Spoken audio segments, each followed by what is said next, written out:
Hello everyone, today I'm gonna show you this buggy. The repair with this car today is a broken engine mount. I'm gonna show you where the broke is. The broke is right here. So when this was broken, the axle was touching the frame, and when it's touching the frame, he started to eat the metal from this side.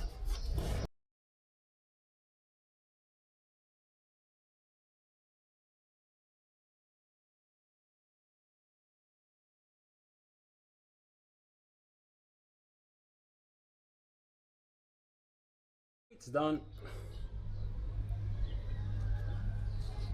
It's better looking and well working.